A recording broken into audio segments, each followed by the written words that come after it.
Hi everyone, welcome to Sharmila Raju vlogs. ಇವತ್ತಿನ ಲಾಗಲ್ಲಿ ನಾನು ಹೂಕೋಸಿನ ಪಲ್ಯನ ನಾನು ಹೇಗೆ ಮಾಡ್ತಿದ್ದೀನಿ ಅಂತ ತೋರಿಸ್ತಾ ಇದ್ದೀನಿ. ತುಂಬ ಸಿಂಪಲ್ಲಾಗೆ ಹೂಕೋಸಿನ ಪಲ್ಯನ ಮಾಡ್ಬೋದು. ಹೂಕೋಸಿಗೆ ತುಂಬಾ ಔಷಧಿನ ಸ್ಪ್ರೇ ಮಾಡೋದ್ರಿಂದ ನಾವು ಅದನ್ನು ತುಂಬ ನೀಟಾಗಿ ತೊಳ್ಕೊಬೇಕು. ಒಂದು 3-4 ಟೈಮ್ ನಾನು ತೊಳ್ಕೊಂಬಿಟ್ಟು ಆಮೇಲೆ ಸ್ವಲ್ಪ ಅರಿಶಿನದ ಪುಡಿ, ಸ್ವಲ್ಪ ಉಪ್ಪು ಹಾಕಿಬಿಟ್ಟು ಒಂದು ಸ್ವಲ್ಪ ನೀರು ಬಿಸಿ ಆಗಲಿಕ್ಕೆ ಇಟ್ಟಿದ್ದೀನಿ ಪಾತ್ರೆಯಲ್ಲಿ. ಸ್ವಲ್ಪ ನೀರೆಲ್ಲ ಬಿಸಿಯಾಗಿದೆ. ನೀರು ಸ್ವಲ್ಪ ಬಿಸಿ ಆದ ತಕ್ಷಣ ಆಫ್ ಮಾಡಿ ಇಟ್ಬಿಡಬೇಕು. ಒಂದು 10 ನಿಮಿಷ ಅದು ಬಿಸಿನೀರಲ್ಲೇ ಇರಬೇಕು. ಆದ ನಂತರ ಸ್ವಲ್ಪ ಎಣ್ಣೆ ಹಾಕ್ಕೊಳ್ತಾ ಇದ್ದೀನಿ. ಕೋಲ್ಡ್ ಪ್ರೆಸ್ಡ್ ಸನ್ಫ್ಲವರ್ ಆಯಿಲ್ ಹಾಕ್ಕೊಳ್ತಾ ಇದ್ದೀನಿ ನಾನು. ಹಾಕ್ಕೊಂಬಿಟ್ಟು ಅದಕ್ಕೆ ಒಂದು 2-3 ಸ್ಪೂನು ಆಯಿಲ್ ಹಾಕ್ಬಿಟ್ಟು ನಾನು ಸಾಸಿವೆ, ಜೀರಿಗೆ ಒಗ್ಗರಣೆಗೆ ಹಾಕ್ತಾಯಿದ್ದೀನಿ. ಒಂದು ಹಸಿಮೆಣಸಿನ್ಕಾಯಿ, ಕರ್ಬೇವಿನ ಸೊಪ್ಪು, ಆಮೇಲೆ ಶುಂಠಿ ಬೆಳ್ಳುಳ್ಳಿ ಪೇಸ್ಟು, ಒಂದು ಪಲಾವ್ ಎಲೆ, ಒಂದು ಏಲಕ್ಕಿ ಮತ್ತು ಒಂದು ಹಸಿಮೆಣಸಿನ್ಕಾಯಿ, ಕರ್ಬೇವಿನ ಸೊಪ್ಪು ಇದೆಲ್ಲ ಒಗ್ಗರಣೆಗೆ ಹಾಕ್ತಾಯಿದ್ದೀನಿ. ಇದಕ್ಕೆ ಪಲಾವ್ ಎಲೆ ಮತ್ತು ಹಸಿ ಶುಂಠಿ, ಬೆಳ್ಳುಳ್ಳಿ ಮತ್ತು ಏಲಕ್ಕಿ ಹಾಕಿದರೆ ತುಂಬ ಘಮ ಘಮ ಅನ್ನೋ ಥರ ತುಂಬ ಚೆನ್ನಾಗುತ್ತೆ ಹೂಕೋಸು ಪಲ್ಯ. ಒಂದು ಈರುಳ್ಳಿ ಹಾಕ್ತಾಯಿದ್ದೀನಿ, 2 ಟೊಮೆಟೊ ಹಾಕ್ತಾಯಿದ್ದೀನಿ.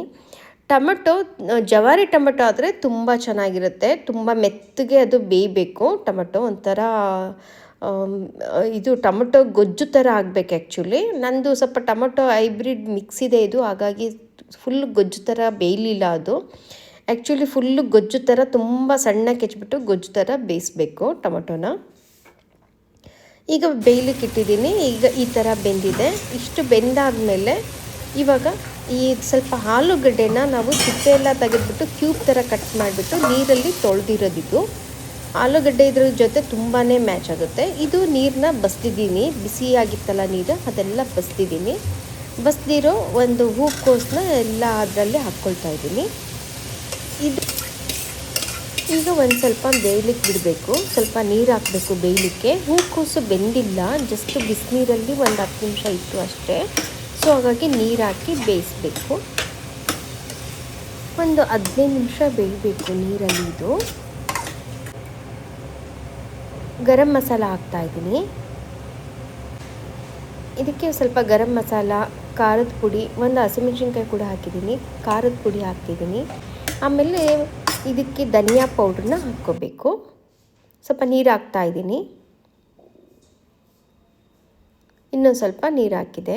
ಸ್ವಲ್ಪ ಬೇಯಲಿಕ್ಕೆ ಇಡಬೇಕು. ಒಂದು 15 ನಿಮಿಷ ಬೇಯಬೇಕು. ಇದು ಧನಿಯಾ ಪುಡಿ ಹಾಕ್ತಾಯಿದ್ದೀನಿ. ಮಸಾಲೆ ಪುಡಿ ಇದಕ್ಕೆ ಸ್ವಲ್ಪ ಹೆಚ್ಚಿಗೆ ತಗೊಳುತ್ತೆ. ಹೂಕೋಸಿನ ಪಲ್ಯ ಸ್ವಲ್ಪ ಸಿಹಿ ಪದಾರ್ಥ ಥರ ಇರೋದ್ರಿಂದ ಇದು ಮಸಾಲೆ ಪುಡಿನ ಹೆಚ್ಚಿಗೆ ತಗೊಳುತ್ತೆ. ಸ್ವಲ್ಪ ಧನಿಯಾ ಪುಡಿ, ಗರಂ ಮಸಾಲೆನ ಸ್ವಲ್ಪ ಯಥೇಚ್ಛವಾಗಿ ಹಾಕಿದ್ದೀನಿ ನಾನು. ತುಂಬ ಅಂದರೆ ತುಂಬಾ ಚೆನ್ನಾಗಿ ಬಂದಿತ್ತು. ನೀರೆಲ್ಲ ಇಂಗೋವರೆಗೂ ಸ್ವಲ್ಪ ಬೇಯಿಸಿದ್ದೀನಿ.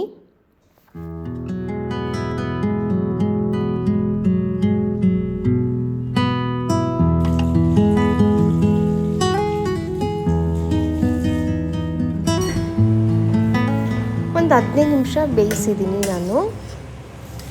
ಈಗ ಚೆನ್ನಾಗಿ ಬೆಂದಿದೆ ಅದು.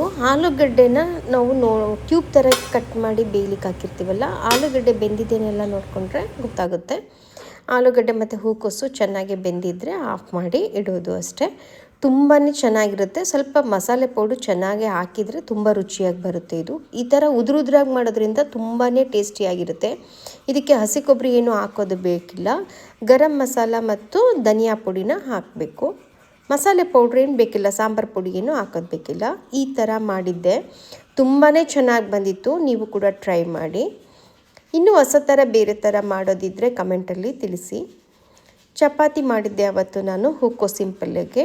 ನನ್ನ ವಿಡಿಯೋ ನಿಮಗೆ ಇಷ್ಟ ಆಗಿದ್ದರೆ ಲೈಕ್ ಮಾಡಿ, ಸಬ್ಸ್ಕ್ರೈಬ್ ಮಾಡಿ. Thank you.